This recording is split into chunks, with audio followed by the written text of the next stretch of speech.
Om Namo Bhagavate Vasudevaya Janmadhyasya Yato Anvayaditaratascha Artheshu Abhigyaswarat Tene Brahma Hridaya Adikavaye Muhyanti Yatsurayah Tejo Vari Mridam Yathavinimayo Yatratra Sargomrasha Dhamna Swena Sada Nirastakuhakam Satyam Param Dhimahi Nigamakalpataror Galitam Phalam Shukamukad Amrita Drava Sanyutam Pibata Bhagavatam Rasamalayam Muhuraho Rasika Bhui Bhavukaha.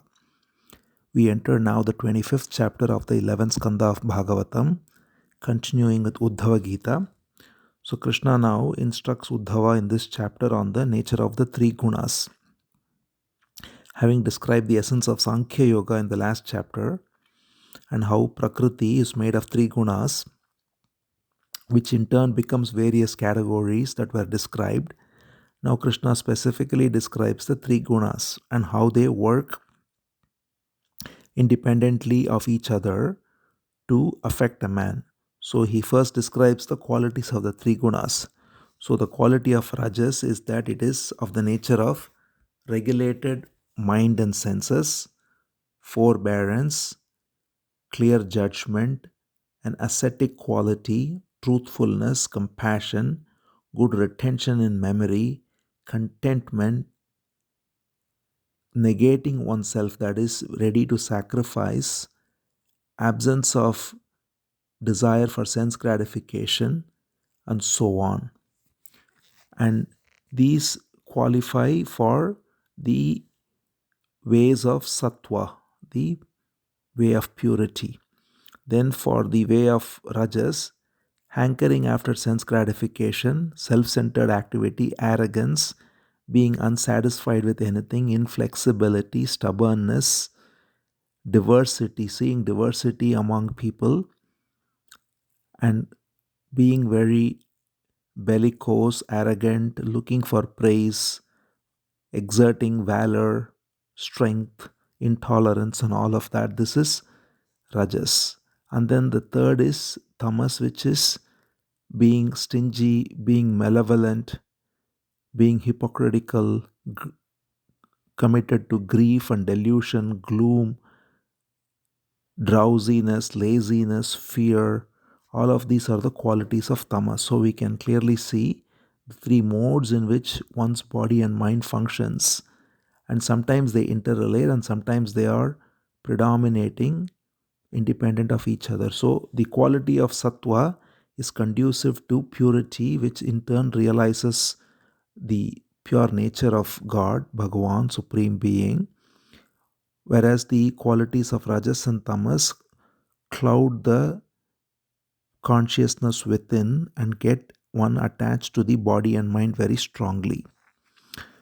And then Krishna says the three gunas together make one identify with the body anyway. So even if one is very sattvic, there is still attachment. And of course, with Rajas and Tamas, there is even greater attachment. And all of them, what they commonly share is the sense of I am.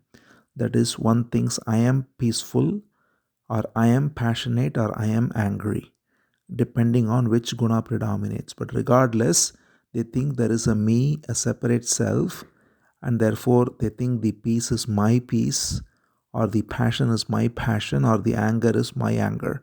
So this quality is common among the three gunas. And therefore Krishna says anyone who pursues dharma, artha, kama, that is whether he is pursuing religious merit, or he is pursuing wealth, or he is pursuing sensual comfort, other than the one who is interested in pure liberation, and even he, when he truly goes towards the journey of liberation, he realizes that the very self-seeking liberation is false. But when one is caught in the other three modes of dharma, artha, kama, that is righteousness, wealth, and pleasure, then it is the predominance of the three gunas which causes one to engage in these activities, whether one is in a household life or whether one is engaging in devotion, whatever he does. As long as he is pursuing dharma, artha, kama, these three gunas predominate and keep one bound to the sense of me and mine. But within that, there is great variance, as Krishna says.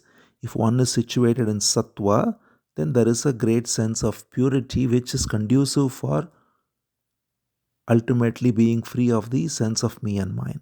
So that's why he says there, Shamo Damas Titiksha Tapaha Satyam Daya Smritihi Tushti Tyaga Aspriha Shraddha. So these are all qualities of Sattva.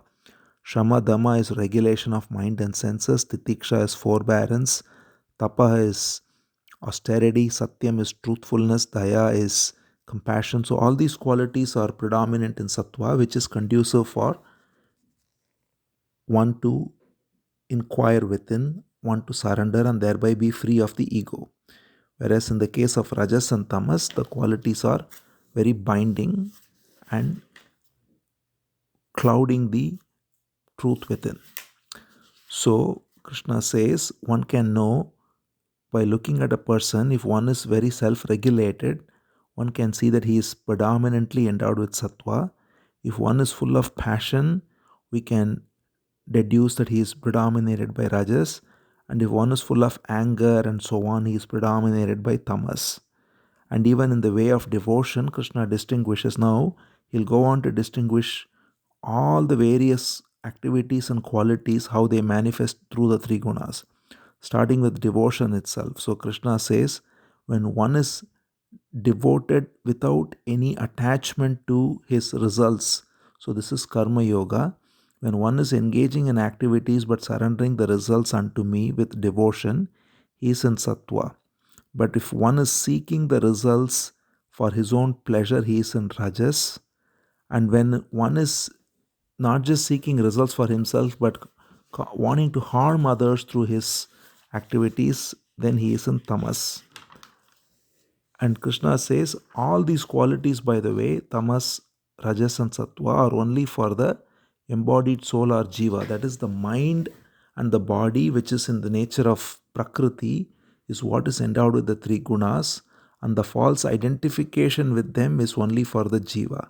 When the false identification is gone and pure consciousness prevails, that is free of all the three gunas, which is the nature of the Supreme Being. And therefore, Krishna says it's only the gunas that affect the body and mind, and when falsely identified, that makes the jiva, the individual, seemingly associated with these gunas. Then he says, when sattva is, which is very illuminating, transparent, and tranquil, when that prevails, then man is characterized by wisdom and peace and happiness. When rajas, which gives rise to attachment and diversity and induces one to intense activity, when that predominates, then one is looking for glory, fortune, and he is always unhappy. So the one who is very active, very passionately engaged in action, but unhappy, always disturbed, then we can see that rajas predominates.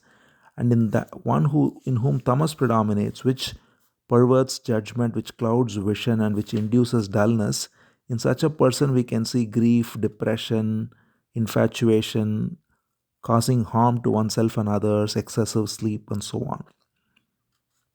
And then Krishna says the nature of mind too, when the mind is clear and the senses naturally recoil from the sense pleasures, and there is a fearlessness with respect to the body, and there is a clear sense of peace within, then sattva predominates.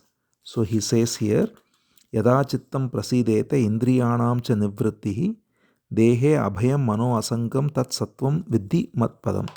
So when one is not attached to the body, when the mind is free of attachment and the mind is clear, then sattva predominates. When the mind is agitated with activity and distracted on all sides and not at ease, then one can be said to be in rajas. And when the mind is completely clouded and lazy and its activity is suspended and ignorance and gloom prevail, then one is known to be in tamas.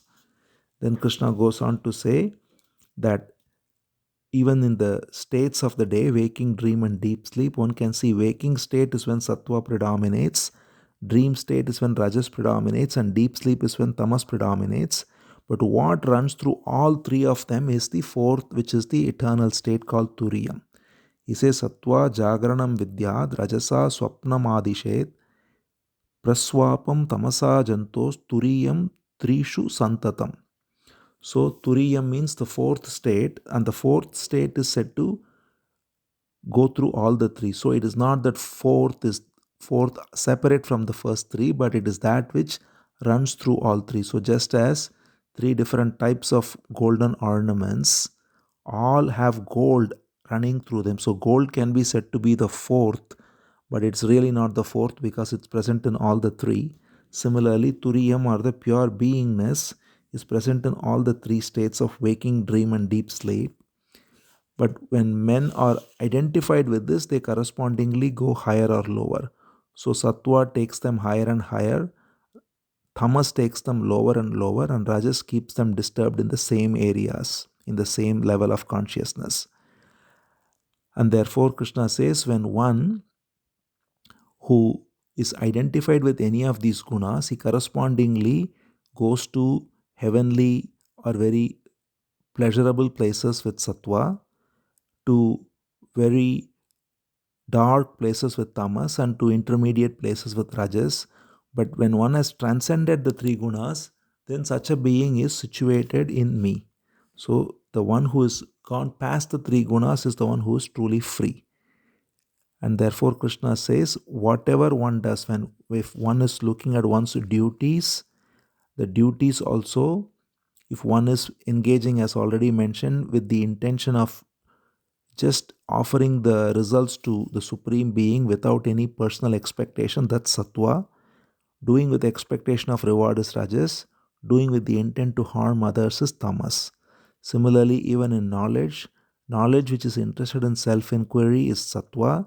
Knowledge which is interested in the understanding of the body and the mind is Rajas. And the knowledge which is completely dull and related to simply eating, drinking, enjoying is Tamas. And similarly, even places, Krishna says a forest or a natural place is Sattvic. The countryside, that is the towns, are all Rajasic, and the gambling house and so on is Tamasic.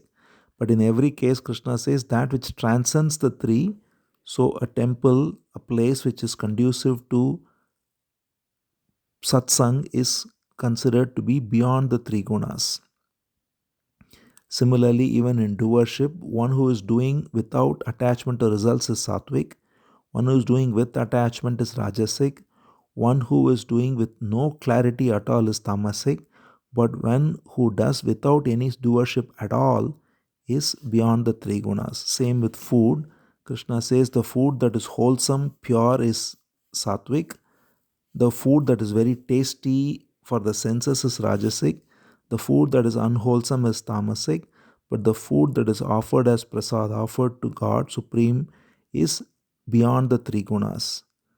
Similarly, with even joy, the joy that comes from self realization is Sattvic, the joy that comes from sense pleasures is Rajasic, the joy that comes from intoxication and so on is Tamasic, whereas pure peace of being is beyond the three gunas. Thus, Krishna says, I have described to you all the various ways in which the three gunas operate, whether it's in terms of place, fruits of activities, time, knowledge, doership. In everything, these three manifest in different ways, as we see. In each of these, the one predominated by Sattva, he is drawn to a particular kind of food, a particular way of action, a particular place, and so on. Similarly with Rajas and Tamas.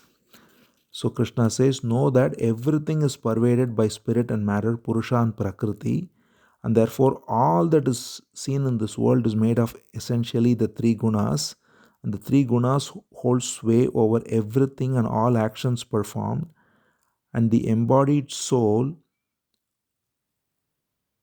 in whom these three gunas are predominating, in whichever way, he is attached to the sense of me and mine, but the one who is firmly established in me by surrendering himself unto me, he transcends the three gunas, and thereby he realizes the supreme self. So if as long as even there is identification with sattva, there is the identification with the body and mind. When one transcends all three, then one gets fully free of this false identification of me and mine.